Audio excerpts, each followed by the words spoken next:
Ada prasangka yang wajib, ma'asyiral muslimin, adalah prasangka baik kita kepada Allah Subhanahu wa ta'ala. Dan prasangka yang haram, yang mahdzur, adalah prasangka buruk kita kepada Allah Subhanahu wa ta'ala. Jadi yang wajib itu prasangka baik kita sama Allah, wajib tuh, bukan boleh.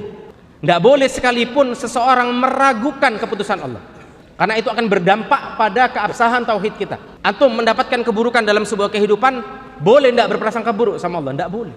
Karena pada dasarnya apa yang telah Allah putuskan semuanya kebaikan, walaupun secara zahir tampak menjadi sebuah keburukan.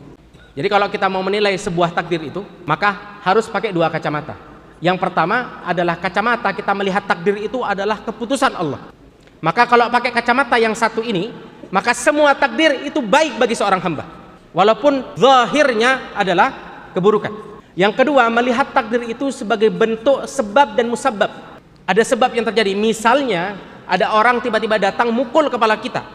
Kalau dilihat dari kacamata takdirnya Allah, pasti ada hikmahnya. Tapi kalau dilihat dari kacamata si pemukul, maka pemukul tetap dihukumi sebagai orang yang bersalah. Nah, kita kalau bisa membedakan antara dua hal itu, maka satu, kita tetap bisa bersabar dan ridho pada takdirnya Allah. Yang kedua, kita tetap bisa menegakkan keadilan di atas muka bumi Allah. Jadi kalau ada orang misalnya kehilangan mobil harganya 500 juta, dia harus apa sebagai seorang hamba?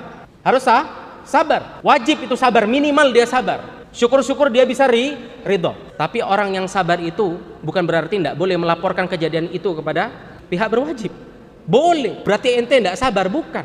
Dia hanya berusaha menegakkan keadilan yang mungkin ditegakkan di atas muka bumi, walaupun belum tentu dia mendapatkan keadilan. Karena ya kalau di dunia seperti itu, ya bisa jadi dia dapat keadilan, bisa jadi dia nggak dapat. Itu dunia, tidak bisa dipaksakan. Tapi kita paham bahwa akhirat adalah tempat di mana keadilan seluruhnya ditegakkan secara sempurna. Jadi itulah cara kita harus memandang. Ya, jadi harus kita berprasangka baik kepada Allah, dan haram bagi kita hukumnya berprasangka buruk kepada Allah Subhanahu wa taala.